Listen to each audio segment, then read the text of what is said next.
শেষ, আপনি আল্লাহর হয়ে যান। আল্লাহর হওয়া এত সহজ নয়। আল্লাহর হতে হলে শুধু আল্লাহর জন্যই সব কাজ করতে হয়। ইন্না সলাতি ওয়া নুসুকি ওয়া মাহইয়ায়া ওয়া মামাতি লিল্লাহি রাব্বিল আলামিন। তখন গিয়ে আপনি আল্লাহকে পাবেন। আমার কথা ভালো করে শোনেন, যদি আপনি মানুষকে সন্তুষ্ট করতে যান এবং মানুষের কাছে কিছু পাওয়ার আশা করেন, আপনি কষ্ট পাবেন। বিশ্বাস হচ্ছে না? মানুষের কাছে এক্সপেকটেশন বেশি রাখেন, আপনি কষ্ট পাবেন। আপনি আল্লাহর কাছে আশা করেন, কষ্ট পাবেন না। আপনি সমস্ত কাজ আল্লাহকে সন্তুষ্ট করার জন্য করেন, আপনি কষ্ট পাবেন না। আর যদি আপনি মানুষের কাছে প্রতিদান আশা করেন, কষ্ট পাবেন। তাহলে সমাধান, যার যার হক তাকে তাকে দিয়ে দেন।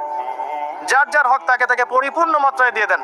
নিজের হক আল্লাহর কাছে চেয়ে নেন, ইনশাআল্লাহ আপনি সুখে থাকবেন। যত দিন যাবে এই কথাটা বাস্তবতা আপনারা ফিল করবেন, কারণ এখন শেষ জামানা। এখন বন্ধনগুলো ভেঙে যাবে, পারিবারিক বন্ধন, আত্মীয়র বন্ধন, প্রতিবেশীর বন্ধন, কাঠামো ভেঙে পড়বে। দেখছেন না কি হচ্ছে? পরিবেশ, ভাই ভাইকে হত্যা করছে, সন্তান বাবাকে হত্যা করছে, ডিভোর্স বাড়ছে, জেনা বাড়ছে, পরকীয়া বাড়ছে। কি হচ্ছে না? যত দিন যাবে এগুলো বাড়তে থাকবে। শুধু আল্লাহর হয়ে যান, কষ্ট পাবেন না ইনশাআল্লাহ। প্রত্যেকটা কাজ আপনি আল্লাহর জন্য করেন, আল্লাহকে পেয়ে যাবেন ইনশাআল্লাহ। তখন দেখবেন আপনি মনে মনে একটা কিছু চিন্তা করেছেন, আপনার সামনে হাজির। আল্লাহ শুনেছেন আপনার ডাক। আল্লাহ পাক আপনার জন্য সারা দুনিয়া উল্টা দিতে পারবেন তখন ইনশাআল্লাহ আযজা ওয়া জাল। আল্লাহ পাক আপনার কলবের মধ্যে নূর দেখেন, স্বচ্ছতা দেখেন এবং নিরহংকার মুক্ত মন দেখেন, ইখলাস দেখেন ইনশাআল্লাহ তাআলা। আল্লাহ ওয়ালাদের সোহবতের সাথে মৌতের স্মরণ, পরকালের স্মরণ, কলব জিন্দা হবে। আর কয়েকটা কথা বলি, বেশি খেলে কলব মরে যাবে, বেশি খেলে কলব মরে যায়। এখন দেখা যায় যত বড় আশিক রাসূল তত বড় ভরি। নবী সাল্লাল্লাহু আলাইহি ওয়াসাল্লাম এমনটা শেখান নাই। এগুলো আযাব। আমি তো ফিজিক্যালি নবীর সুন্নাহ পালন করতে পারছি না, আমি মানুষের সুন্নাহর দিকে ডাকবো কি? খাওয়াই তো ঠিক নাই, মানে যার খাওয়া ঠিক নাই মানে তার প্রবৃত্তির চাহিদা বেশি, পাশবিক চাহিদা বেশি, প্রবৃত্তির চাহিদা বেশি, কন্ট্রোল করতে পারে না। দেখবেন ফিটনেস ঠিক নাই। বেশি খেলে কলব মরে যাবে, বেশি ঘুমালে কলব মরে যাবে, বেশি কথা বললে কলব মরে যাবে, মানুষের সাথে বেশি বেশি মেলামেশা করলে কলব মরে যাবে। এমনকি বেশি থেকে বেশি যদি আপনি স্ত্রী সহবাসও করেন, কলব মরে যাবে। সিরিয়াসলি বলছি। প্রবৃত্তিগত যে বিষয়গুলো আছে এগুলোকে কন্ট্রোল করতে পারলে কলব জিন্দা থাকে। এটা তো হালালের কথা বলো, হালাল। আর হারাম যেগুলো, কেউ যদি সুদ খায় তাহলে কলব জিন্দা থাকবে? ঘুষ খেলে কলব জিন্দা থাকে? দুর্নীতি করলে বা ব্যভিচার করলে, জেনা করলে কলব জিন্দা থাকবে? তখন তো ঈমানের সাথে কোনো সম্পর্কই নাই, ডিসকানেক্টেড। এই কাজগুলো করার চেষ্টা করে আল্লাহ পাক আমাদের সবাইকে তৌফিক ইনায়াত করুন, আমিন। এই অংশে গিয়ে আমি আসন্ন রমজান কেন্দ্রিক কিছু কথা আপনাদের সাথে শেয়ার করছি ইনশাআল্লাহ তাআলা। এই কথাগুলো আপনাদের কাজে দেবে ইনশাআল্লাহ। আমরা এখন শাবান মাসে বসে আছি, আমাদের সামনে রমাদান। আমরা সবাই এই হাদিসটা শুনেছি যে রমজান মাসে গুনাহ মাফ করাতে পারলো না সেই ব্যক্তির জন্য ধ্বংস। কিন্তু আমরা আসলে জানি না অনেকেই যে কিভাবে ইফেক্টিভলি রমজানকে কাজে লাগানো যায়।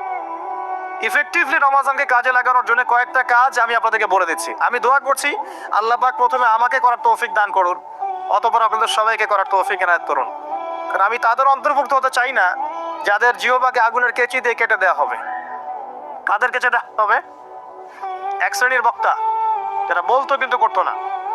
আর এটা বিশ্বাস রাখেন, এই চেয়ারগুলোতে এখন যারা বসে সবাই কথা অনুযায়ী কাজ করে না, সবাই কথা অনুযায়ী কাজ করে না। আর বাহ্যিকভাবে যা দেখা যায় ভিতরে সবসময় এমন থাকে না। তো এখন জনগণ স্মার্ট, মানুষ আস্তে আস্তে বুঝতে পারে জিনিসগুলো। আর আল্লাহ রাব্বুল আলামিন যখন কাউকে কবুল করে নেবেন, আল্লাহ রাব্বুল আলামিন তার জন্য মানুষের মনে ভালোবাসা সৃষ্টি করবেন ইনশাআল্লাহ। আর আল্লাহ পাক যখন কাউকে অপদস্থ করতে চাবেন তখন কারো সাধ্য নাই তাকে ঠেকায়। আল্লাহ যদি কাউকে কবুল করেন, সারা দুনিয়ার মানুষ মিলেও তাকে বিতর্কিত করতে পারবে না। কথা কি বুঝতে পারছেন? ওসব কৌশল করে লাভ নাই, এসব কৌশল বাদ দেন। আল্লাহ যদি কাউকে কবুল করেন তাহলে সারা দুনিয়ার মানুষের ক্ষমতা নাই তার চুল পরিমাণ ক্ষতি করে। আর পরকালের জীবনের সফলতাই চূড়ান্ত। যদি আমি আপনি পুলসিরাত পার হতে না পারি, কেউ সফল নই।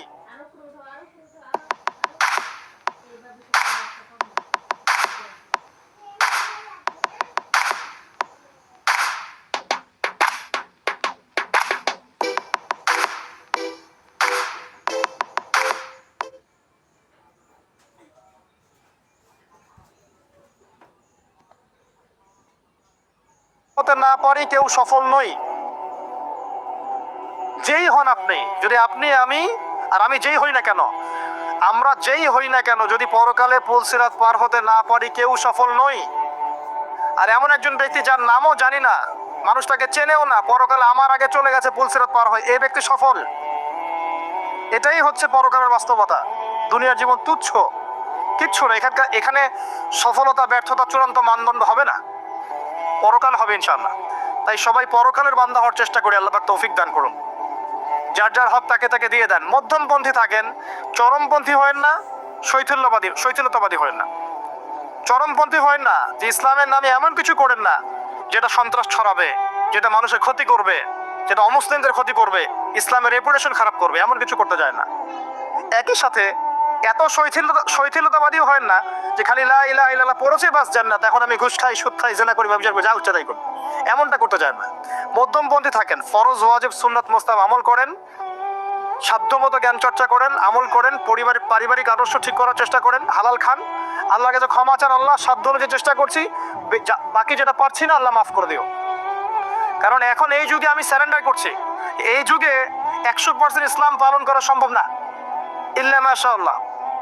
আমরা এমন একটা সময় বাস করছি যখন 100% ইসলাম পালন করা মোটেই সম্ভব না, সো ভেরি ডিফিকাল্ট। ইল্লা মাশাআল্লাহ, ইল্লা মাশাআল্লাহ। কেউ বুকে হাত দিয়ে বলতে পারবে না এখন এই যুগে যে আমি 100% ইসলাম ফলো করি, পারবে? কার ক্ষমতা আছে বলুক দেখি। আমি ভাবছেন আমি দাড়ি টুপি রেখে পাগড়ি টাগড়ি রেখে একাকার করে ফেলেছি? আমি নিজেও সুদ খাচ্ছি ইনডাইরেক্টলি, সবাই সুদের সাথে সম্পৃক্ত আছে আমরা মোটামুটি। ঘুরিয়ে ফিরিয়ে হোক, ডানে বামে হোক, অথবা খাই বা দেই বা সাক্ষী থাকি বা লিখে রাখি। এক্সাম্পল দিয়েছিলাম, মনে করেন আমি একটা ফ্ল্যাটে ভাড়া থাকি, আমার ভাড়ার টাকা থেকে ফ্ল্যাটের মালিক ব্যাংকের লোন শোধ করে, আমি পরোক্ষভাবে সুদের সাথে জড়িত। এটা সেই যুগ। তো এই যুগে ওইটা বলার অবকাশ নাই যে আমি একদম 100% পিওর এবং পরিশুদ্ধ পারফেক্ট না, এটা কেউ বলতে পারবে না। আর আমরা যারা এখানে বসছি, আমরাও এমন কিছু হয়ে যায়নি যে আমরা একদম জাতির কাণ্ডারি হয়ে যাব। হ্যাঁ, আমরা এমন কিছু হয়ে যায়নি এখনো যে আমরা পুরো জাতির দায়িত্ব নিয়ে ফেলতে পারবো, জি না। অতএব আমাদের উচিত আত্মশুদ্ধি অর্জন করা এবং নিজেদের ভুলগুলো আগে রিকগনাইজ করা, আইডেন্টিফাই করা যে আমাদের কোন কোন জায়গায় ল্যাকিংস আছে, এরপরে এটা সলিউশনে আসে। আমরা অনেক পিছিয়ে আছি, এখনো অনেক পিছিয়ে আছি। আল্লাহ পাক আমরা যদি দায়িত্ব পালন করি, ইনশাআল্লাহ আল্লাহ পাক আমাদেরকে শক্তিশালী করবেন। এটা আল্লাহ পাকের সুন্নাহ। ইন তানসুরুল্লাহ ইয়ানসুরুকুম, তোমরা আল্লাহর দ্বীনকে সাহায্য করো, আল্লাহ তোমাদেরকে সাহায্য করবেন। ওয়া ইউসাব্বিত আকদামাকুম, এবং তোমাদের পা আল্লাহ পাক সুদৃঢ় করবেন। যদি না করো, ও ইন তাতাওয়াল্লাউ, তোমরা যদি মুখ ফিরিয়ে নাও, ইয়াস্তাবদিল কওমান গায়রাকুম, আল্লাহ পাক অন্য কওমকে হেদায়েত দিয়ে এই জায়গায় নিয়ে আসবেন। আমাদের কোনো প্রয়োজন নেই আল্লাহ পাকে। আসেন রমাজানে এই কয়েকটা কাজ বেশি বেশি করার চেষ্টা করেন। 1 নাম্বার, প্রথম কাজ 5 ওয়াক্ত সালাত জামাতে পড়ার চেষ্টা করেন। পারা যাবে ইনশাআল্লাহ? খুব কঠিন কিছু বললাম ভাই? তার আগে একটা কাজ বলি, তারও আগে সেহরি করতে উঠেছেন, এমন ভাবে খাবেন না যেটা এটা আপনার জীবনের শেষ খাওয়া। এমন ভাবে খাবেন না আল্লাহর রাস্তায়। এই জায়গায় আপনি খাওয়া নিয়ন্ত্রণ করতে না পারলে প্রবৃত্তিকে নিয়ন্ত্রণ করতে পারবেন না। এটা দরজা। প্রবৃত্তি নষ্ট হওয়ার দরজা হচ্ছে এই পেট, মুখ আর পেট। যে পেটের দাস, সে প্রবৃত্তিকে নিয়ন্ত্রণ করতে পারবে না। রমজান কি জন্যে আল্লাহ পাক না খেয়ে থাকতে বলছেন কেন? যাতে আপনি তাকওয়া অবলম্বন করতে পারেন, নফসটাকে কন্ট্রোল করতে পারেন। কথা কি বুঝতে পারছেন? পানি খাবো না কেন? পানি তো হালাল। নফসটা কন্ট্রোল করা, না আমি করব না, এটা আপনাকে প্রশিক্ষণ দেওয়া হচ্ছে। আত্মার নিয়ন্ত্রণের প্রশিক্ষণ দেওয়া হয় রমজান মাসে, এটাই তার তাকওয়া। তাকওয়া মানে কি?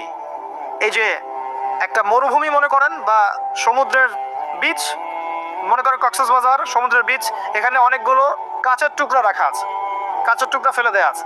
আপনি হেঁটে হেঁটে যাচ্ছেন, পা ফেলছে, টিপে টিপে পা ফেলছেন, এখানে একটা, ওখানে একটা, ওখানে একটা। এটা তাকওয়া। এইভাবে চলার নাম তাকওয়া। এটা এক্সাম্পল। সেহরি এত বেশি খায়েন না যেটা মনে হয় আপনার জীবনের লাস্ট খাওয়া, এমনটা খায়েন না। এরপরে 5 ওয়াক্ত নামাজ চেষ্টা করেন জামাতে পড়ার জন্য। যদি জামাত মিস হয়ে যায়, নামাজ ছেড়ে দিবেন না, বাসায় পড়বেন। যদি দেখেন ঘুমিয়ে গেছেন, ঘুম থেকে উঠলে নামাজ পড়বেন। যদি দেখেন ভুলে গেছেন, যখনই মনে হবে তখনই পড়বেন, নামাজ ছাড়বেন না, পারা যাবে ইনশাআল্লাহ। যুব সমাজকে বলবো, যাই করো তোমরা যা কিছুই করো না, কারো 5 ওয়াক্ত নামাজ ছেড়ো না। 5 ওয়াক্ত নামাজ তোমাদেরকে যে কোনো পাপ থেকে ফিরিয়ে নিয়ে আসবে ইনশাআল্লাহ। এই যুবকদের মাঝে অনেক যুবক আছে এখনো বসে এই পৃথিবীতে, যাদের মধ্য থেকে আল্লাহ পাক দিনের বড় বড় খাদেম বের করবেন ইনশাআল্লাহ।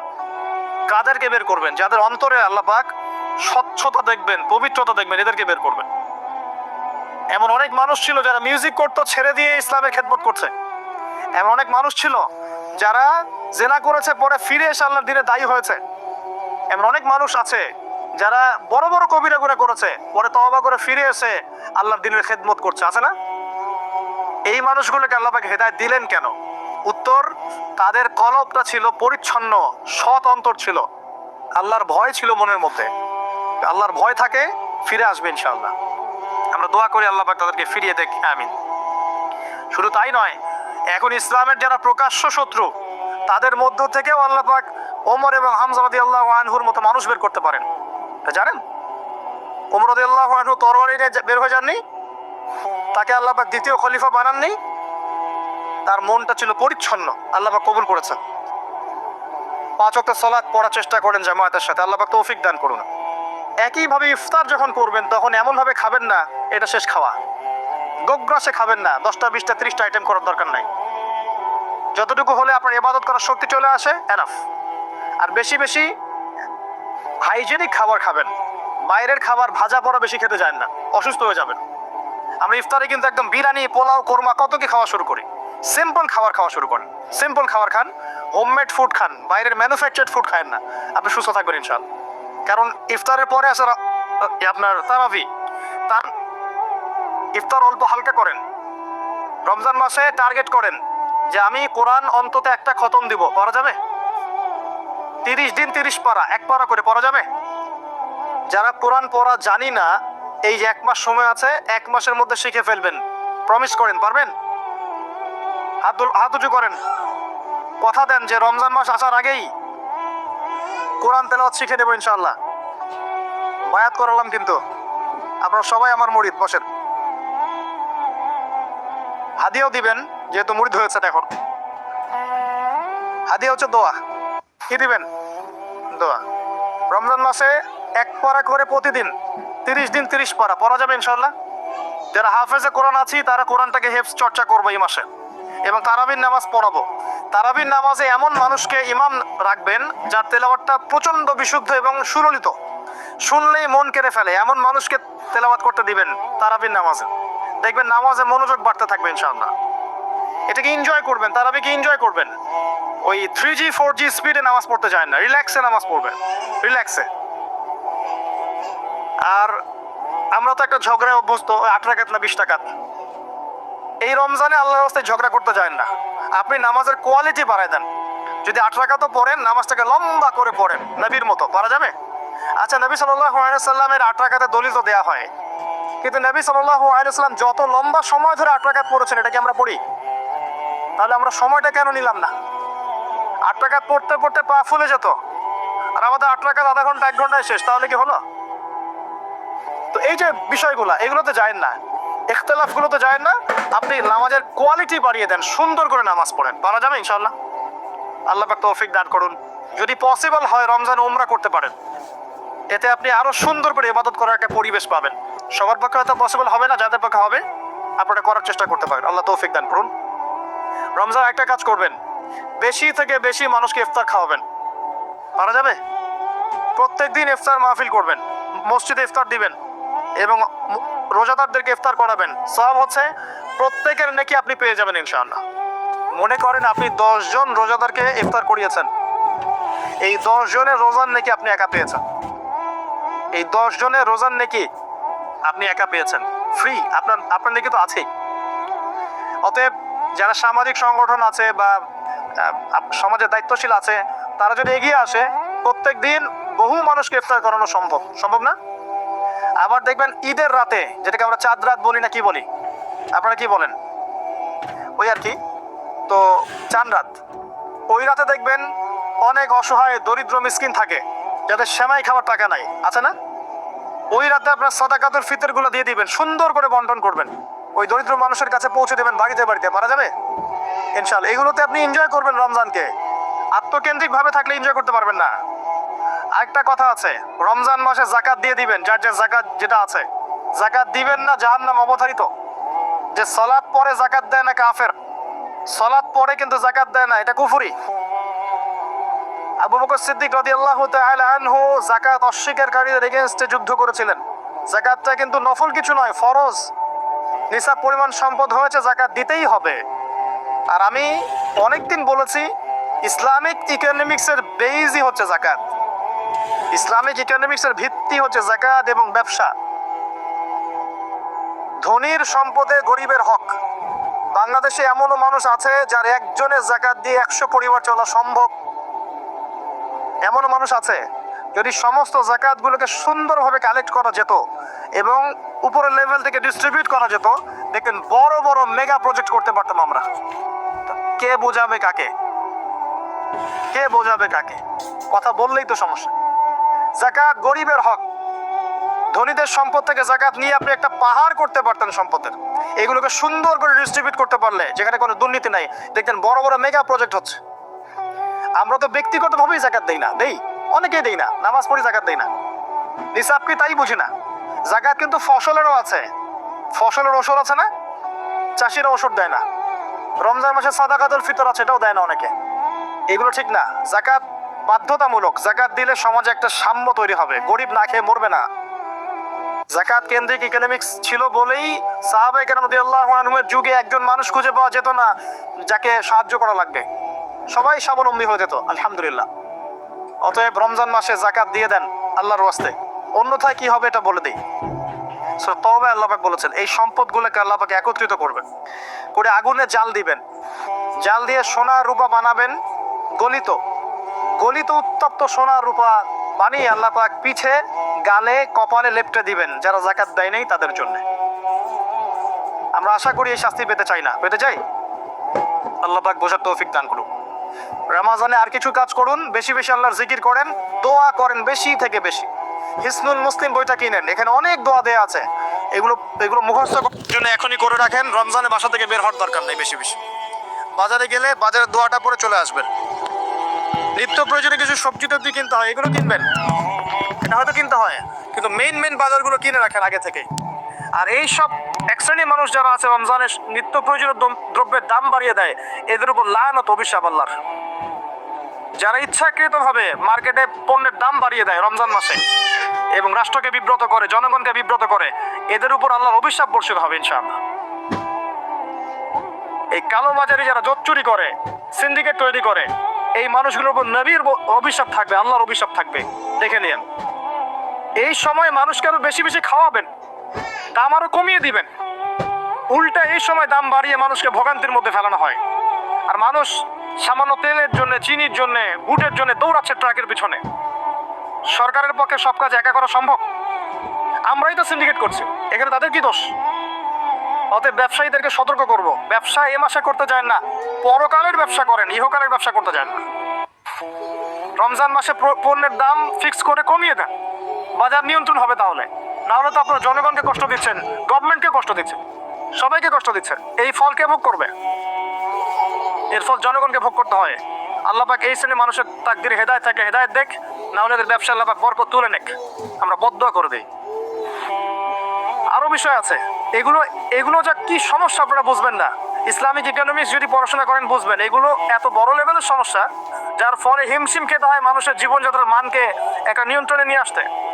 এই কৃত্রিম সংকট যারা তৈরি করে, এদের প্রতি আল্লাহর অভিশাপ বর্ষিত হবে। এটা মুসলিমরা করছে কেন? মুসলিমদের এমনটা করার শোভা পায় না। হোটেল কেন খোলা রাখছেন? হোটেলের মধ্যে রমজান মাসে পর্দা দিয়ে দিয়েছেন, বেরোজারা আসবে, খাবে, সুবহানাল্লাহ। কি আশ্চর্য! যেখানে পর্দা করা লাগে সেখানে বেহুদ্দার মতো ঘুরে বেড়ায়, যেখানে পর্দা লাগে না সেখানে পর্দা দিয়ে রাখে, সুবহানাল্লাহ। দেখবেন কাপড়ের ব্যবসায়ীদের দোকানে দোকানে এই যে মেয়েদের মূর্তির মধ্যে কাপড়, তাই না? এতে কি ব্যবসায় বরকত হবে? রমজান মাসে সব মূর্তিগুলো ভেঙে ফেলে দেন। ওই মূর্তির এভাবে যদি কাপড় পরিয়ে এরকম দল না রাখা হয়, আপনার ব্যবসায় বরকত হবে না, পণ্য বিক্রি হবে না। উসমান রাদিয়াল্লাহু আনহু ব্যবসা করেন নাই? আব্দুর রহমান বিন আউফ ব্যবসা করেন নাই? শোরুমগুলোতে যাবেন শহরের, দেখবেন মেয়েদের নগ্ন মূর্তি দিয়ে ভর্তি, কাপড় পরিয়ে রেখে দিয়েছে। এতে মেয়েদের সম্মান পাচ্ছে নাকি দেখাচ্ছেন কার বডির সাইজ কেমন? কি চাচ্ছেন এটা দিয়া? এগুলো সব বের করে ফেলবেন দোকান থেকে। রমজান মাসে এগুলো রাখবেন না। রমজান মাসে যেন কারো গাড়িতে এবং বাড়িতে কোনো জায়গায় গান না বাজে, অশ্লীল কোনো গান যেন না বাজে। কোরআন তেলাওয়াত বাজবে, প্রয়োজনে অ্যারাবিক নাশিদ বাজবে, ইসলামিক নাশিদ বাজবে। এমন এমন কিছু প্লে হবে যেখানে হারাম কিছু নাই, শিরক নাই, বেদাত নাই এবং মিউজিক্যাল ইনস্ট্রুমেন্ট নাই। রমজানে কোরআন তেলাওয়াত বাড়িয়ে দেন, তেলাওয়াত শোনেন। এই কাজগুলো করা খুব জরুরি। একটা কাজের নাম রমজান নয়, রোজা রাখলাম ব্যাস শেষ। আরেকটা কথা বলে শেষ করছি, শুধুমাত্র খাবার ছেড়ে দেয়া আর পানাহার ছেড়ে দেওয়ার নামই রমজানের রোজা নয়। যতক্ষণ পর্যন্ত আমরা রোজা রেখে আল্লাহর হারামকে ছাড়তে না পারছি, রোজা কবুল হবে না। কথা বোঝার চেষ্টা করেন। রোজা রেখেছে, মিথ্যা বলছে, রোজা কবুল হবে না। রোজা রেখেছে, বাপে কম দিচ্ছে, রোজা হবে না। রোজা রেখেছে, পণ্যে ভেজাল দিল, ভালোর সাথে খারাপ মিক্স করলো, রোজা কেটে গেছে। রোজা রেখেছে, আপনার গীবত তহমত করে বেড়াচ্ছে, আড্ডা পিটাচ্ছে, গীবত করছে, রোজা ভেঙে গেছে। রোজা রেখেছে, সুদ খাচ্ছে, সুদি লেনদেন করছে, রোজা ভেঙে গেছে। রোজা রেখেছে, জেনা করছে, রোজা নাই, কেটে গেছে। রোজার মানে এই নয় যে খালি খাবার ছেড়ে দিয়েছি আর পানিও ছেড়ে দিয়েছি, স্ত্রী সহবাস ছেড়ে দিয়েছি, তাই নয়। আল্লাহর সমস্ত নিষেধ বর্জনের নাম হচ্ছে সওম। এটা হচ্ছে সেই সওম যার প্রতিদান হচ্ছে লাআল্লাকুম তাত্তাকুন, যার ফলে তোমরা তাকওয়া অবলম্বন করতে পারো। শেষটা হচ্ছে কুতিবা আলাইকুমুস সিয়াম, তোমাদের উপর সিয়ামকে ফরজ করা হয়েছে। কামা কুতিবা আলাল্লাযিনা মিন ক্বাবলিকুম, যেমন করে তোমাদের পূর্ববর্তীদের উপরেও ফরজ করা হয়েছিল। লাআল্লাকুম তাত্তাকুন, যাতে করে তোমরা তাকওয়া অবলম্বন করতে পারো। তাকওয়া তার নাম যে আল্লাহর নিষেধগুলো ছাড়তে পারে। এই হলো সওম। আরেকটা আয়াত আছে, শাহরু রমাদানাল্লাযী উনজিলা ফীহিল কুরআন, এই মাসে আল্লাহ পাক কোরআন নাজিল করেছেন। এটাই সেই মাস। এই মাসে আল্লাহ পাক কোরআন নাজিল করেছেন। বেশি বেশি কোরআন তেলাওয়াত করবেন, বেশি থেকে বেশি। কথা বলার দরকার নেই, বেশি মানুষের সাথে কোরআন তেলাওয়াত করেন। অ্যাপস আছে না ফোনে, কোরআন তেলাওয়াত করেন। 1 পারা 2 পারা পড়তে থাকেন। প্রত্যেক নামাজের আগে 10 পৃষ্ঠা, পরে 20 পৃষ্ঠা, পরে 10 পৃষ্ঠা পড়ার চেষ্টা করেন। পারা যাবে ইনশাআল্লাহ তাআলা। বেশি থেকে বেশি খতম দেন, আল্লাহ পাক তৌফিক দান করুন। যারা কোরআন বোঝেন, এই মাসে কোরআন তাদাব্বুর করেন, গবেষণা করেন। লাস্ট ওয়ান, লাইলাতুল কদর আছে শেষ দশকে। এই শেষ দশক সম্ভব হলে ইতিকাফ করার চেষ্টা করেন। যদি ইতিকাফ করা সম্ভব না হয়, শেষ দশকে রাত্রেবেলা বাসা থেকে বাইরে বের হবেন না, মুনাজাতে থাকবেন, জায়নামাজে থাকবেন। পারা যাবে ইনশাআল্লাহ। ওই রাতগুলোর মাঝে একটা রাত আছে, এটা 27 রাতই হবে জরুরি না। এটা 21 হতে পারে, 23 হতে পারে, 25 হতে পারে, 27 হতে পারে, 29 হতে পারে। এই জন্য শেষ দশকের প্রতিটা রাত, স্পেশালি বিজয় রাতগুলো জাগার চেষ্টা করেন। পরিবারবর্গকে জাগান, কোমর বেঁধে নেন, স্ত্রী সহবাস ছেড়ে দেন, যদিও রাত্রেবেলা জায়েজ ছেড়ে দেন। আসেন আল্লাহর সামনে দাঁড়ান, নিজের চাওয়া পাওয়া, কষ্টের কথা, দুঃখের কথা, গুনাহের কথা সব আল্লাহর সাথে শেয়ার করেন। ইনশাআল্লাহ দেখবেন ঈদ উল ফিতর আপনার জন্য হবে ইনশাআল্লাহ। এইসব ব্যক্তিদের জন্য ঈদ উল ফিতর। কদ আফলাহা মান যাক্কাহা, কদ আফলাহা মান তাযাক্কা ওয়া যাকারা ইসমা রাব্বিহি ফাসাল্লা। ঈদ উল ফিতর কাদের জন্য? যারা রমাদান মাসে আত্মশুদ্ধি অর্জন করেছে এবং আল্লাহর নাম নিতে নিতে নামাজে গিয়েছে। আল্লাহু আকবার, আল্লাহু আকবার, লা ইলাহা ইল্লাল্লাহ, আল্লাহু আকবার, আল্লাহু আকবার, ওয়ালিল্লাহিল হামদ বলতে বলতে ঈদগাহে গিয়েছে, নামাজ পড়েছে। এদের জন্য হচ্ছে সাফল্য। কদ আফলাহা মান তাযাক্কা।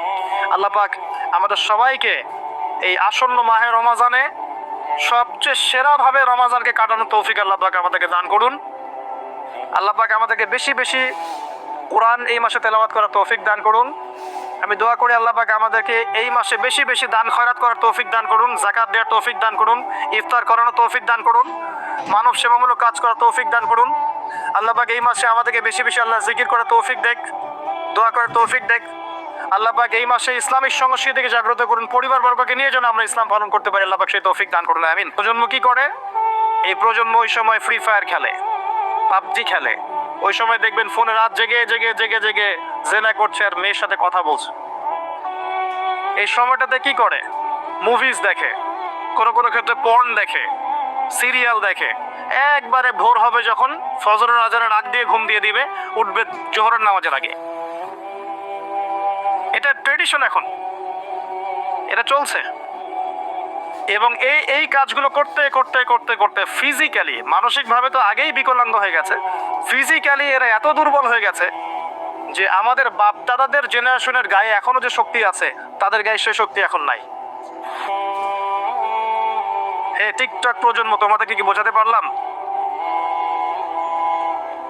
নবীর নাম তোমাদের কানে যাওয়ার পরেও যদি তোমরা সাল্লাল্লাহু আলাইহি ওয়াসাল্লাম এটা না পড়ো, নবীজি বলেছেন সেই ব্যক্তির জন্য অভিশাপ বা ধ্বংস। নবীজি আরো বলেছিলেন, বৃদ্ধ পিতামাতাকে পেয়েছে কিন্তু তাদের সেবা যত্ন করে জান্নাত লাভ করতে পারে নাই, এই ব্যক্তির জন্যও ধ্বংস। এখনকার যুব সমাজকে কি হাদিসটা বোঝাতে পারলাম? বৃদ্ধ পিতামাতা আছে, তাদের সেবা যত্ন করে জান্নাত কিনতে পারছে না, এই ব্যক্তির জন্য ধ্বংস। ইমানের পিলার কয়টা? 6টা না নাকি 7টা?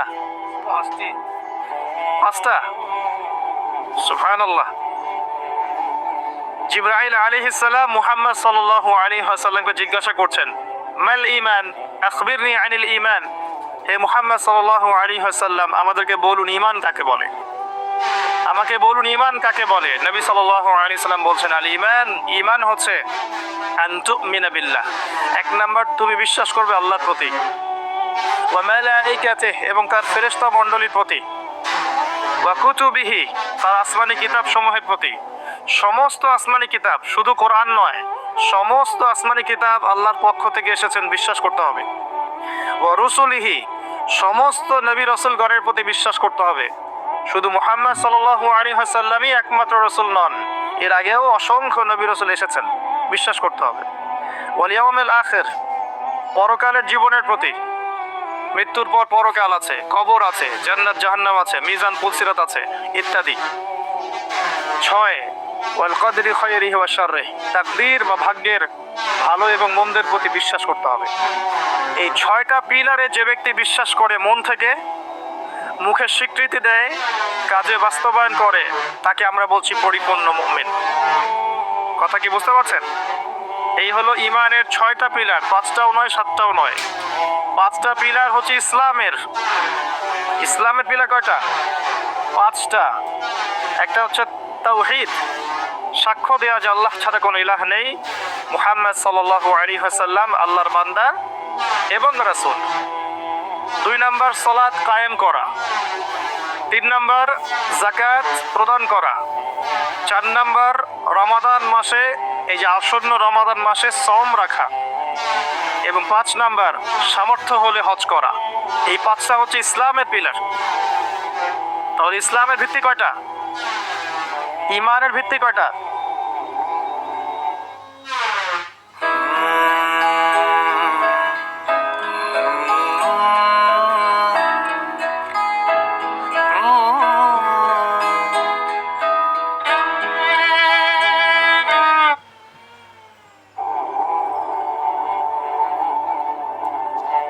আপনারা প্রত্যেক দিন একটা অংশ আল্লাহ পাকের জিকিরের জন্য খাস করে নেন। লা হাওলা ওয়ালা কুওয়াতা ইল্লা বিল্লাহ, বেশি থেকে বেশি বলার চেষ্টা করেন। আল্লাহুম্মা সাল্লি আলা মুহাম্মাদ ওয়া সাল্লিম, দরুদ শরীফ বেশি বেশি পড়ার চেষ্টা করেন। যে ব্যক্তি একবার দরুদ পাঠ করবে নবী সাল্লাল্লাহু আলাইহি ওয়াসাল্লামের উপরে, আল্লাহর রাসূল বলছেন তার উপর আল্লাহ পাক 10 বার রহমত করবেন ইনশাআল্লাহ। তার আমলনামা থেকে 10টা গুনাহ আল্লাহ মাফ করে দিবেন। শুধু তাই নয়, 10টা নেকি লেখা হবে এবং তার মর্যাদা 10 গুণ বাড়িয়ে দেওয়া হবে। সবচেয়ে বড় কথা হচ্ছে, দরুদ বেশি বেশি পড়লে আপনার টেনশন দূর হয়ে যাবে। যে ব্যক্তি দরুদ শরীফ বেশি বেশি পড়ে, তার টেনশন কমে যায়। একজন সাহাবী জিজ্ঞাসা করেছিলেন, ইয়া রাসূলুল্লাহ সাল্লাল্লাহু আলাইহি ওয়াসাল্লাম, নবীর নাম আসলে কমপক্ষে সাল্লাল্লাহু আলাইহি ওয়াসাল্লাম টুকু বলবেন, কারণ নবীজি বলেছেন সাল্লাল্লাহু আলাইহি ওয়াসাল্লাম, যার সামনে আমার নাম নেওয়া হয়েছে কিন্তু নাম শুনেও আমার প্রতি দরুদ পড়ে নাই, এই ব্যক্তির জন্য ধ্বংস। হে টিকটক প্রজন্ম, তোমাদেরকে কি বোঝাতে পারলাম? নবীর নাম তোমাদের কানে যাওয়ার পরেও যদি তোমরা সাল্লাল্লাহু আলাইহি ওয়াসাল্লাম এটা না পড়ো, নবীজি বলেছেন সেই ব্যক্তির জন্য অভিশাপ বা ধ্বংস। নবীজি আরো বলেছিলেন, বৃদ্ধ পিতামাতাকে পেয়েছে কিন্তু তাদের সেবা যত্ন করে জান্নাত লাভ করতে পারে নাই, এই ব্যক্তির জন্যও ধ্বংস। এখনকার যুব সমাজকে কি হাদিসটা বোঝাতে পারলাম? বৃদ্ধ পিতামাতা আছে, তাদের সেবা যত্ন করে জান্নাত কিনতে পারছে না, এই ব্যক্তির জন্য ধ্বংস। আরেকটা একটাই, নবী সাল্লাল্লাহু আলাইহি ওয়াসাল্লাম বলেছেন, যে ব্যক্তি রমজান মাসকে পেয়েছে কিন্তু রমজান মাসে ইবাদত করে নিজের গুনাহ মাফ করাতে পারেনি, এই ব্যক্তির জন্য ধ্বংস। তাহলে এই তিন শ্রেণীর ব্যক্তির জন্য ধ্বংস। একজন সাহাবী বলছেন, ইয়া রাসূলুল্লাহ সাল্লাল্লাহু আলাইহি ওয়াসাল্লাম, আমি দোয়ার মধ্যে কতটুকু দরুদ পড়ব? কারণ দোয়া কবুলের অন্যতম শর্ত হচ্ছে দোয়ার মধ্যে দরুদ থাকতে হবে। আমরা তো দোয়া করি আর বলি কবুল হচ্ছে না কেন, তাই না? আমার কথা অবজেকশন না এটা? দোয়া করেই যাচ্ছি, কবুল হচ্ছে না কেন? দোয়া কবুলের সিস্টেম তো আপনি জানেন না। আল্লাহ পাক বলছেন, বান্দা যখন আমার কথা জিজ্ঞাসা করে, ওয়াইদা সাআলাকা ইবাদি আন্নী ফাইন্নী করিব, বান্দা যখন আমার কথা জিজ্ঞাসা করে, বান্দাকে বলে দাও হে নবী যে আমি বান্দার খুবই কাছে আছি। উজিবু দাওয়াতাদ দাঈ, বান্দা যখন আমাকে ডাকে আমি তার ডাকে সাড়া দেই। সুবহানাল্লাহ, আল্লাহ বলছেন এই কথা। এবং আল্লাহ পাক তার রাসূলের মাধ্যমে জানিয়েছেন অন্য হাদিসে, রাতের শেষ অংশে, ধরে নেন যে 1টা থেকে 4টা বা 2টা থেকে 5টা, আল্লাহ ভালো জানেন, রাতের শেষ অংশে রাতকে 3টা ভাগে ভাগ করেন। এখন চলছে রাতের 2য় ভাগ, নাকি? রাত শুরু হয় কখন থেকে? পশ্চিমাদের মতো রাত 12টা থেকে। সূর্য ডুবলেই রাত শুরু হয়। পশ্চিমারা শিখিয়েছে রাত 12টা 1 মিনিটে দিন রাত শুরু হয়, তাই না? আর আল্লাহ পাক শিখিয়েছেন সূর্য উঠলেই দিন, সূর্য ডুবলেই রাত। রাতকে 3 ভাগ করে ফেলেন। শেষ অংশে আল্লাহ রাব্বুল আলামিন প্রথম আকাশে নেমে আসেন। আল্লাহ পাক কিভাবে নেমে আসেন এটা প্রশ্ন করার দরকার নাই, এটা আমাদের বুঝে আসবে না। সবকিছু আমাদের বুঝে আসতে হবে জরুরি না। জরুরি? আমরা মনে করি যে সব কিছুর ব্যাখ্যা মনে হয় আমরা দিতে পারবো। আসলে কি পারবো? বিজ্ঞানকে জিজ্ঞাসা করেন, যে বিজ্ঞানের দাপটে এখন টেকা যাচ্ছে না। কোনো কিছুকে বিজ্ঞান দিয়ে প্রমাণ করা গেলে মানুষ বিশ্বাস করে, অন্যথায় বিশ্বাস করতে চায় না। নামাজের কথা বললেও বলে যে এর বৈজ্ঞানিক উপকারিতা কি সেটা বলেন। আপনাকে বৈজ্ঞানিক উপকারিতা খুঁজতে হবে কি জন্য? ইয ক্বালা লাহু রাব্বুহু আসলিম ক্বালা আসলামতু লিরাব্বিল আলামিন। আল্লাহ পাক যখন বলেছেন আত্মসমর্পণ করো, ব্যাস আত্মসমর্পণ করবেন, সিম্পল। এখানে যুক্তি বিজ্ঞান দর্শন খোঁজার তো কোনো দরকার নাই। কেউ যদি বলে এই কনসেপ্টটা মৌলবাদী কনসেপ্ট, আপনি বলবেন যে আমি মৌলবাদী হিসেবে গর্বিত। আল্লাহ পাক বলেছেন ইয ক্বালা লাহু রাব্বুহু আসলিম ক্বালা আসলামতু লিরাব্বিল আলামিন। ইব্রাহিমকে তার রব বলেছেন আত্মসমর্পণ করো, যখনই বলেছেন তখনই তিনি আত্মসমর্পণ করেছেন। এর নাম ইসলাম।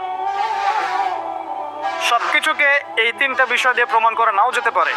বিজ্ঞানকে শুধু জিজ্ঞাসা করেন না যে can you give us the definition of soul, রূহ।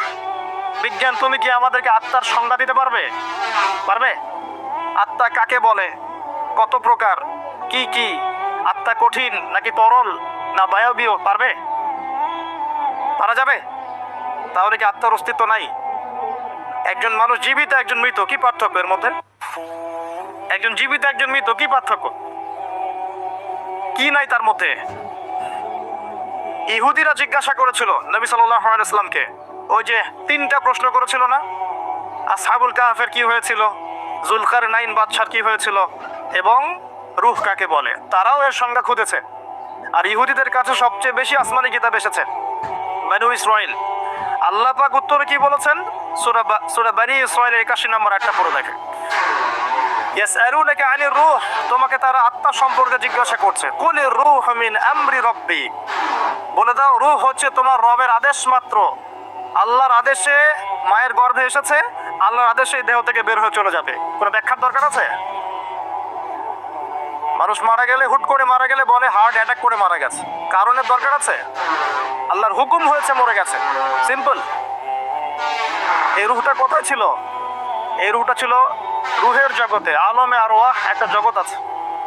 এই জগৎ কত গ্যালাক্সি দূরে, এটা নিয়ে আমাদের গবেষণা করার দরকার নাই। এটা নিয়ে তারা গবেষণা করতে পারে যাদের আল্লাহ বিশ্বাস নাই, তারা খুঁজে খুঁজে বের করুক। কিন্তু এই জগৎ আছে, আলমে আরওয়াহ, রূহের জগৎ বলে একটা জগৎ আছে। আলামে বারজাখ একটা জগৎ আছে, যেখানে মৃত মানুষদেরকে, মৃত মানুষের আত্মা থেকে রাখা হয়েছে এবং এখানে শাস্তি দেওয়া হচ্ছে, অথবা সেখানে আপনার এই পুরস্কার দেওয়া হচ্ছে। এই 2টা পার্ট, একটা ইল্লিন, একটা সিজ্জিন। পুণ্যবানদের আত্মা চলে যায় ইল্লিনে, আর বদকারদের আত্মা চলে যায় সিজ্জিনে। সিজ্জিন নবী সাল্লাল্লাহু আলাইহি ওয়াসাল্লামকে দেখানো হয়েছে, জাহান্নামকে দেখানো হয়েছে।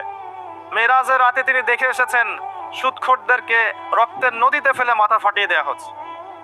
তিনি দেখে এসেছেন এক শ্রেণীর মেয়েকে বুকের মধ্যে হুক লাগিয়ে লটকায় রেখে শাস্তি দেওয়া হচ্ছে, ব্যভিচারিণী জেনাকার।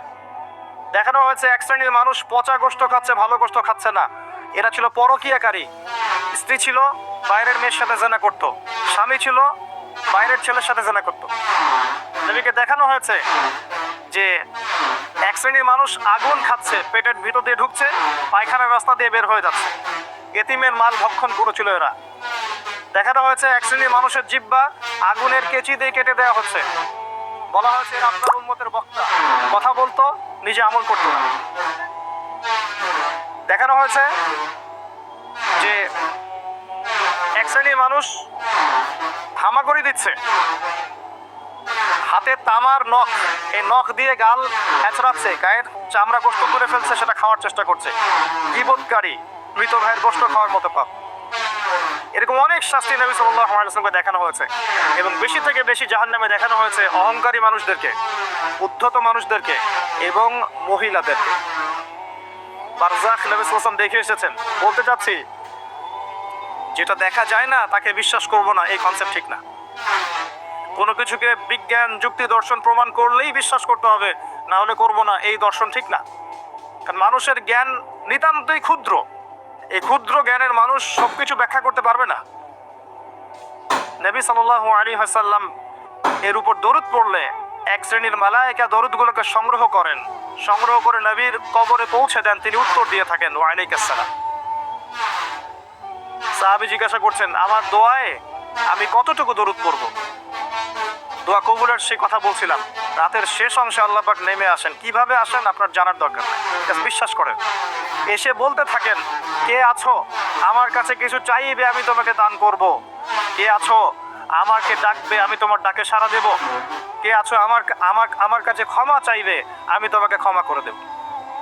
ফজর পর্যন্ত আল্লাহ রাব্বুল আলামিন এমন করে আহ্বান করতে থাকেন যখন আমরা 2 রাকাত নামাজ পড়ার সুযোগ পাই না। প্রজন্ম কি করে?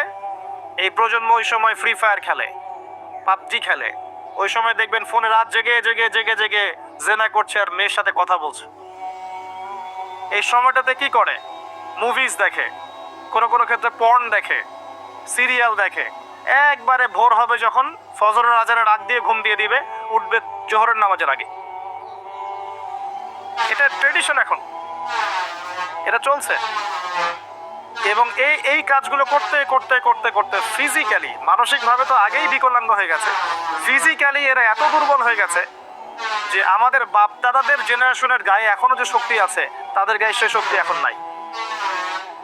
হ্যাঁ, এবং এই নৈতিক মূল্যবোধের অবক্ষয় এদেরকে যে গ্রাস করেছে, যদি কখনো দেশের জন্য জীবন দেওয়ার প্রশ্ন আসে এটা দাঁড়াতে পারবে না। বিশ্বাস করি না, অন্তত আমি বিশ্বাস করি না। যাদের সারাটা দিন ফিকির হচ্ছে মেয়ে, গার্লফ্রেন্ড, মাদক, আপনার ইয়াবা সেবন করা, সিগারেট খাওয়া, গাঁজা খাওয়া, অ্যালকোহল সেবন করা, জুয়া খেলা, ক্যাসিনোতে যাওয়া, মেয়েদেরকে নিয়ে ডেট করা, রাত্রেবেলা পর্নোগ্রাফি দেখা, মাস্টারবেশন করা, নিজের উপর জুলুম করা, পর্ন দেখতে দেখতে নিজের ভিতর থেকে একটা পশু হয়ে গেছে, ভিতর থেকে পশু। ছোট ছোট মেয়েদেরকে পেলে ধরে ধর্ষণ করে ফেলবে। বিগত 8 দিনে 42 জন শিশুকে এদেশে ধর্ষণ করা হয়েছে। এদেশে আপনি রিপোর্ট দেখেন, খবর দেখেন না, তারাও তো হিমশিম খাচ্ছে পরিস্থিতি সামলাতে। এই যে কিশোর অপরাধ যে বেড়েছে, এই যে কিশোর গ্যাং তৈরি করছে, এরা কত বছর বয়স ওদের? 15 থেকে 20, এবং এমন ভাবে ক্রাইম করে আপনার মাথা খারাপ হয়ে যাবে, চিন্তাই করতে পারবেন না, এত সুপরিকল্পিতভাবে ক্রাইম করেছে। গতকালই আমি দেখেছি যে পতিতালয় গিয়েছে 2 বন্ধু, এক বন্ধু জেনা করেছে, আরেক বন্ধু ভিডিও করেছে, আরেক বন্ধুকে ব্ল্যাকমেল করছে ওই ভিডিও দিয়ে। যাকে ব্ল্যাকমেল করা হয়েছে এ সেই বন্ধুকে জবাই করে চলে গেছে। খুব চমৎকার সমাজ না আমাদের এখন? যখন আমরা বলি যে এই যুব সমাজকে কোরআন শেখান, রাসূলের সুন্নাত শেখান, আল্লাহর রাস্তায় সময় দেওয়ার মানসিকতা তৈরি করেন, বাধ্যতামূলক কোরআন শেখান, নামাজি বানান, ইসলামিক বই পুস্তক পড়ান, আলেম ওলামাদের সামনে নিয়ে আসেন, ওদের সাথে বসান, কথাবার্তা শোনান, তখন আপনি বলে দেন তারা জঙ্গি হয়ে যাবে, সন্ত্রাসী হয়ে যাবে? তারা কোরআনের কাছে আসলে সন্ত্রাসী হয়ে যাবে? এখন তারা কি আছে? এই কিশোর গ্যাংয়ের ছেলেরা কি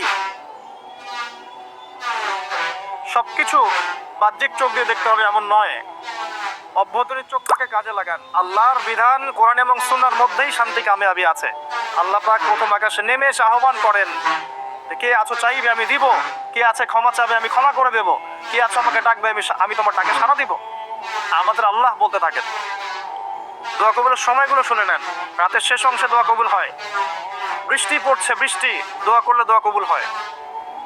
আজান হচ্ছে, আজান, আজানের উত্তর দেন, উত্তর দেওয়ার পরে আজানের দোয়া পড়েন, তারপরে রাসূলের প্রতি দরুদ পড়েন সাল্লাল্লাহু আলাইহি ওয়াসাল্লাম, হাত উঠিয়ে দোয়া করেন, দোয়া কবুল হয়ে যাবে ইনশাআল্লাহ।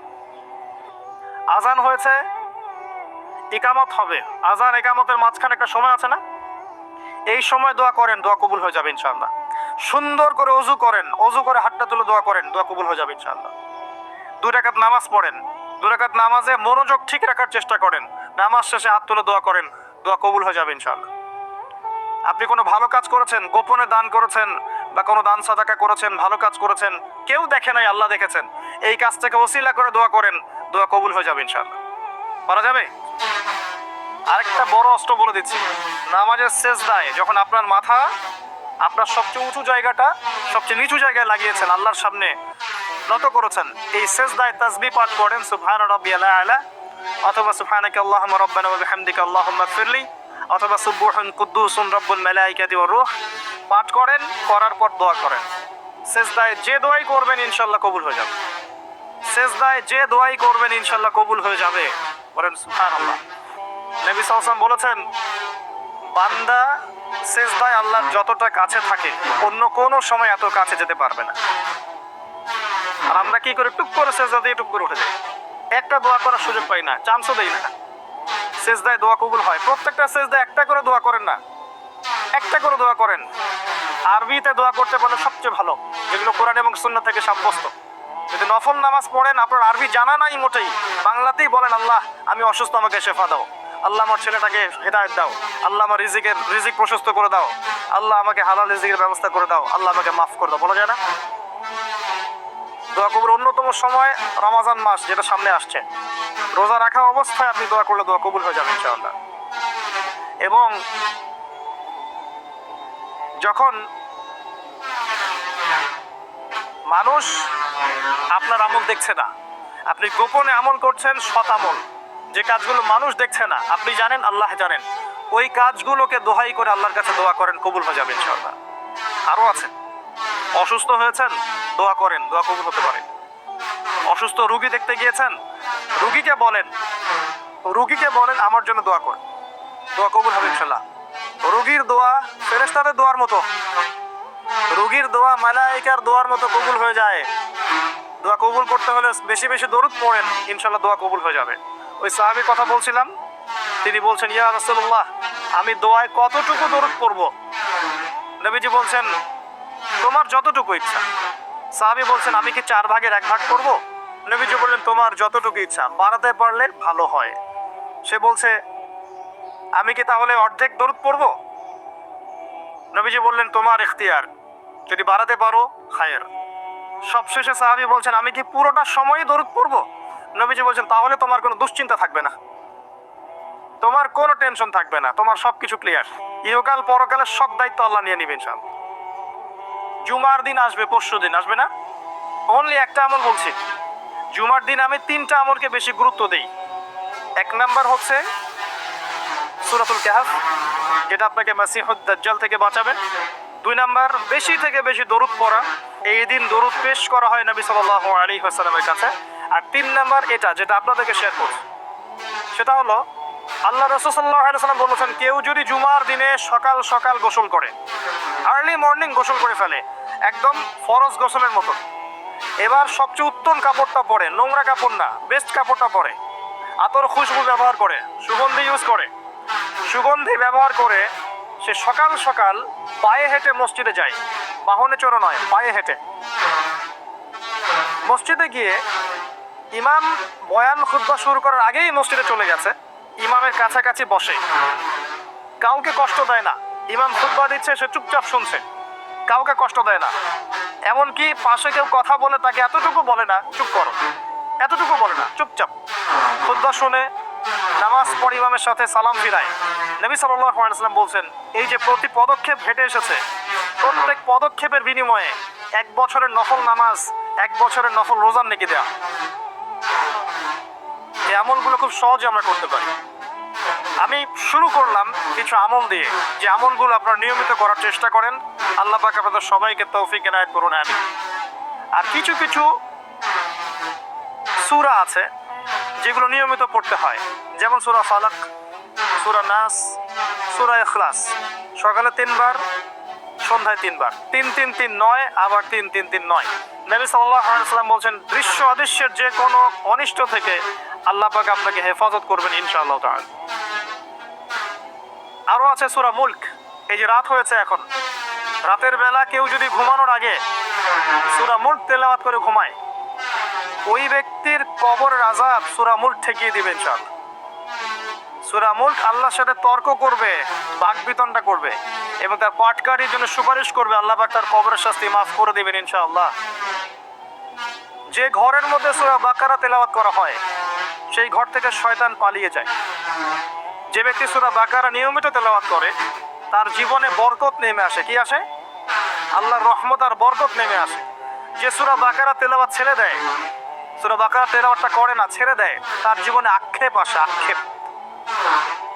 সূরা বাকারা এবং আলী ইমরান কিয়ামতের মাঠে মেঘের মতো থাকবে, যা পাঠককে ছায়া দিবে ইনশাআল্লাহ তাআলা।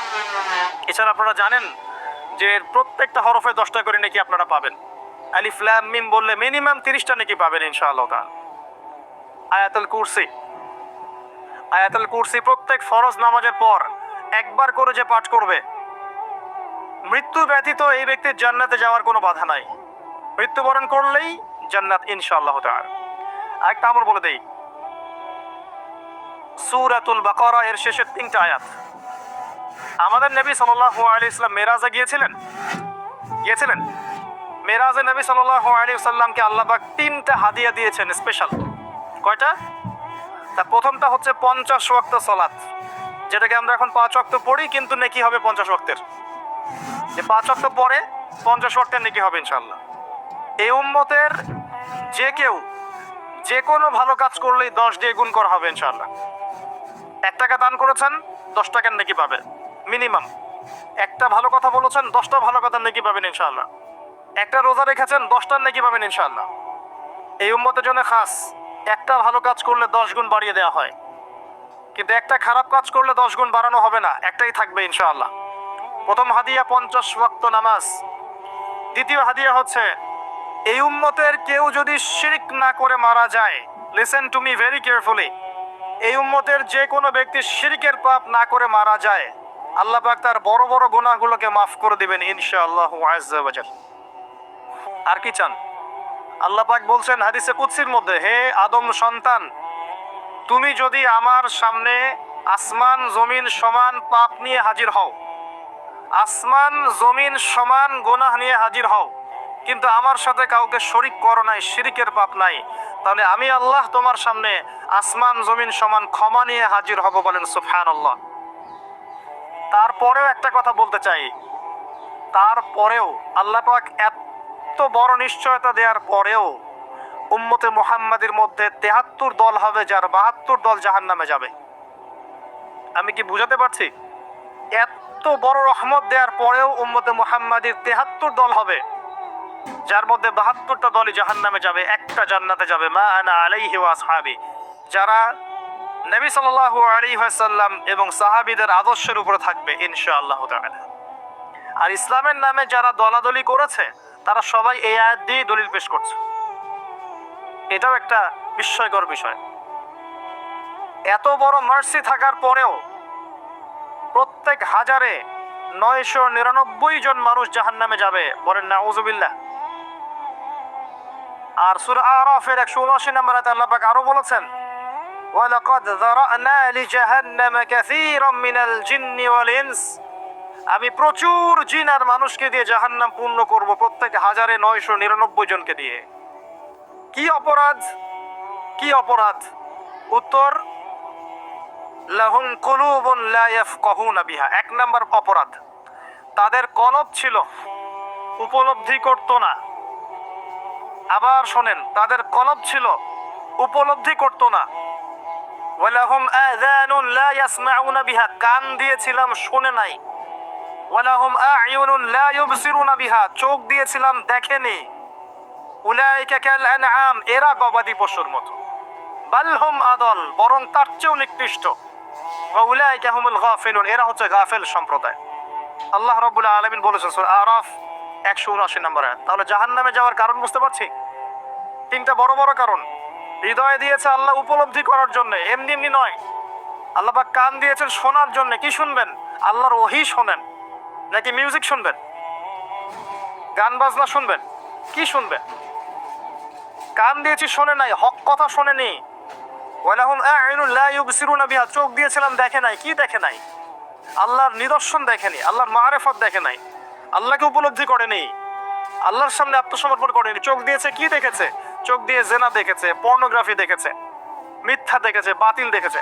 চোখের আরেকটা ব্যাখ্যা আছে, চোখ মানে শুধু বাইরের চোখ না, এখানে ভিতরের চোখকেও বোঝানো হয়েছে। কোথায় দলিল? দলিল আছে সূরা হজে আল্লাহ পাক বলেছেন, তারা জমিনে সফর করে না কেন? তারা জমিনে কেন সফর করে না? যদি সফর করত তাদের মৃত কলব জীবিত হতো। প্রকৃতপক্ষে তাদের দুচোখ অন্ধ নয়, বরং অন্ধ তাদের কলব, যা হৃদয়ের ভিতরে আছে। তাহলে বুঝতে পারলাম আরেকটা কলব আছে। আরেকটু ভালো করে বুঝাই। আবু জেহেল এবং আলী রাদিয়াল্লাহু আনহু, আবু জেহেলের নাম শুনেছেন?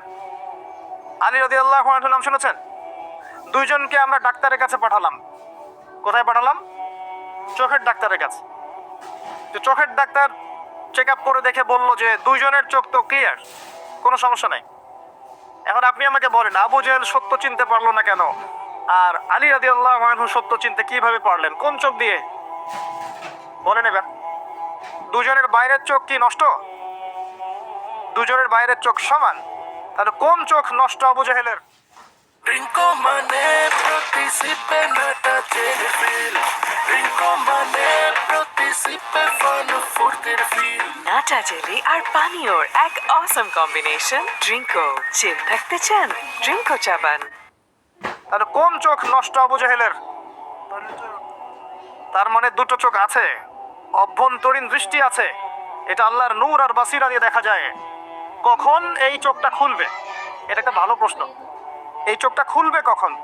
এই বুদ্ধি প্রতিবন্ধী টিকটক প্রজন্মের কি ভিতরে চোখ আছে? এই মাদকাসক্ত যুব সমাজের ভিতরে চোখ আছে? তারা আল্লাহ পাকের বিধান দেখেও অগ্রাহ্য করছে, এদের ভিতরে চোখ আছে? আল্লাহ পাকের একটার পর একটা নিদর্শন আসছে, কোরআনে বর্ণিত আছে, হাদিসে বর্ণিত আছে, দেখেও না দেখার ভান করছে, শুনো না শোনার ভান করছে। এদের কলবের চোখ আছে? থাকতে পারে? পারে না। কি করলে কলবের চোখ জীবিত হবে? প্রথম কাজ আল কোরআন। আল কোরআনের সংস্পর্শে আসলে পরে চোখ জীবিত হবে ইনশাআল্লাহ। দুই, সফর করেন জমিন, ফাসিরু ফিল আরদি ফানজুরু কাইফা কানা আকিবাতুল মুকাজ্জিবিন। জমিনে ভ্রমণ করে দেখো, তোমরা আল্লাহ নিদর্শনগুলোকে দেখো, দেখলে তোমাদের মৃত কলব জীবিত হবে ইনশাআল্লাহ। আল্লাহ নিদর্শনগুলো দেখো যে মিথ্যাবাদীদেরকে আল্লাহ পাক কিভাবে ধ্বংস করেছেন। জর্ডানের ডেড সি-কে দেখেন, ওখানে লুত আলাইহিস সালামের কওম ছিল, আল্লাহ পাক উল্টে দিয়েছেন, ওখানে কোনো প্রাণী জন্ম হয় না, এখন কোনো প্রাণ থাকে না। নবী মুসা আলাইহিস সালামের সেই স্মৃতি বিজড়িত লোহিত সাগর দেখেন, মক্কা দেখেন, মদিনা দেখেন, শামকে দেখেন। আল্লাহ পাক যত জায়গায় নিদর্শন রেখেছেন, সমুদ্র দেখেন, আপনাদের পাহাড় দেখেন। আফালা ইয়ানজুরুনা ইলাল ইবিলি কাইফা খুলিকাত ওয়া ইলাস সামাই কাইফা রুফিআত ওয়া ইলাল জিবাল কাইফা নুসিবাত ওয়া ইলাল আরদি কাইফা সুতিহাত। নিদর্শনগুলোকে দেখেন, প্রকৃতিকে দেখেন, মহাকাশকে নিয়ে চিন্তা করেন। সূরা মুলকে আছে না, আকাশের দিকে দৃষ্টি দাও, তোমাদের চোখ ব্যর্থ হয়ে ফিরে আসবে, তোমরা রহস্য ভেদ করতে পারবে না। সূরা ওয়াকিয়ার মধ্যে আল্লাহ বলেছেন, ফালা উকসিমু বিমাওয়াকিইন নুজুম, তোমাদের জন্য আমি কসম করছি নক্ষত্রের অবস্থানের, নক্ষত্রগুলোর, গ্রহ নক্ষত্রের অবস্থান স্থিতির শপথ করছি। ওয়া ইন্নাহু লাকাসামুন লাউ তা'লামুন আযীম, আর এটা একটা বিশাল কসম যদি তোমরা জানতে। একটা জাররা পরিমাণ যদি অবস্থানে পার্থক্য ঘটে যায়, মহাবিশ্ব ধ্বংস হয়ে যাবে। আল্লাহ পাক এগুলো দেখতে বলেছেন, তারপরে কলব জীবিত হবে ইনশাআল্লাহ। কোরআন, সফর, আল্লাহ নিদর্শনগুলোকে দেখা, আল্লাহর আনুগত্য করা, কলব জীবিত হবে ইনশাআল্লাহ। রাসূল সাল্লাল্লাহু আলাইহি ওয়াসাল্লামের সুন্নাহর উপর থাকলে কলব জীবিত হবে ইনশাআল্লাহ। কোরআন নিয়ে গবেষণা করলে পরে কলব জীবিত হবে। যাদের কলব জীবিত, এমন আধ্যাত্মিক আল্লাহর নূর প্রাপ্ত মানুষের সাথে থাকলে কলব জীবিত হয়। এবং যার প্রমাণ আপনাদের এখানে আছে এখানে, যদিও তাদের তাদের মানে সমাধিকে কেন্দ্র করে, কবরকে কেন্দ্র করে কত আজে বাজে কাজ করা হচ্ছে আল্লাহ ভালো জানে, কিন্তু এই মানুষগুলো তো এগুলো শেখান নাই, শিখিয়েছেন? বরং তারা জুলুমকে সরিয়ে দিয়ে তাওহীদ প্রতিষ্ঠা করেছেন এখানকার মাটিতে। আর সেই মানুষগুলোর নাম ভাঙিয়ে আমরা এখন খাচ্ছি, কিন্তু বলতে গেলে আবার রাগ হয়। কিন্তু সেই মানুষের কবর ছুঁয়ে যদি আমি গায়ে মাখি, আমার কোনো ফায়দা আছে? তার আদর্শই তো নেই আমার মধ্যে। মূল জিনিসটা কি? তার আদর্শ। কি করেছিলেন তার এই জায়গায়? তার এই জায়গায় জালেমের শেকড় উপরে দিয়েছিলেন, দিয়ে আপনাদের এখানে ইসলামের পতাকা কায়েম করেছেন। লক্ষ লক্ষ মানুষ এখন এখানে আল্লাহকে ডাকছে, আজান হচ্ছে, ইকামত হচ্ছে, নামাজ হচ্ছে, পর্দা হচ্ছে। এবং সিলেটের মানুষ বেশিরভাগই নামাজি আলহামদুলিল্লাহ, বেশি থেকে বেশি মসজিদ আছে। এগুলো কিভাবে হয়েছে? আল্লাহওয়ালা মানুষের সহবতে হয়েছে। আল্লাহওয়ালা মানুষের সহবত আত্মশুদ্ধির একটা মাধ্যম, কিন্তু তাদের কবরকে কেন্দ্র করে বাড়াবাড়ি করা যাবে না। এটাতে রাগ হলে আমার কিচ্ছু করার নাই, কিন্তু হক বলতে হবে। হক আল্লাহর পক্ষ থেকে আসে। শোনেন, শিরকের পাপ আল্লাহ পাক মাফ করবেন না। নিঃসন্দেহে কবরে সেজদা করা শিরক, নিঃসন্দেহে। এবং একজন মৃত মানুষের কাছে আপনি দোয়া করছেন, শিরক হচ্ছে। সেখানে নজর মানত করছেন, শিরক হচ্ছে। সেখানে জবাই করছেন, শিরক হচ্ছে। নবী সাল্লাল্লাহু আলাইহি ওয়াসাল্লাম কোশ্চিন কালে এগুলো শিক্ষা দেন নাই। তাওহীদে থাকেন, যে কথাটা বলছিলাম, আল্লাহওয়ালা মানুষের সহবতে থাকেন। ওয়া কুনু মা'আস সাদিকিন, সত্যবাদীদের সাথে থাকো, তাহলে মৃত কলব জীবিত হবে ইনশাআল্লাহ তাআলা। আর কিছু জীবিত হয়, পরকালকে বেশি বেশি স্মরণ করেন। মৃত্যুবরণ করতে হবে। আজকে আমার চারপাশে অনেক মানুষ আছে, আপনার বাবা মা, ভাই বোন, আত্মীয় স্বজন ইত্যাদি, মৌতের পরে 40 দিন, 100 দিন, 1 বছর, এভরিবডি উইল ফরগেট ইউ। সবাই আপনাকে ভুলে যান। ইউ উইল বি ফরগটেন, আপনি ভুলে যাবেন। হয়তো বছরে একটা দিনও আপনার সন্তান গিয়ে আপনার কবর জিয়ারত করবে কিনা সন্দেহ আছে। এটাই বাস্তবতা, নির্মম বাস্তবতা। আল্লাহ থেকে এসেছি, আল্লাহ ফিরে যাব, একাই, কেউ নাই সাথে। এই মৌতের ফিকিরটা কলবটাকে জীবিত করবে ইনশাআল্লাহ, নরম করবে ইনশাআল্লাহ। দেখবেন দুনিয়া আপনার কাছে ভালো লাগবে না। দুনিয়ার বিষয়গুলো প্রয়োজন মনে হবে, জাস্ট প্রয়োজন। আমার প্রয়োজন আছে চাকরির, প্রয়োজন করছেন। আপনার প্রয়োজন আছে খাবার দাবার, প্রয়োজন আছে স্ত্রী সন্তান, আপনার প্রয়োজন আছে একটা জব, কিছু একটা। দুনিয়াটা আপনার প্রয়োজন, প্রয়োজন শেষ আপনি আল্লাহর হয়ে যান।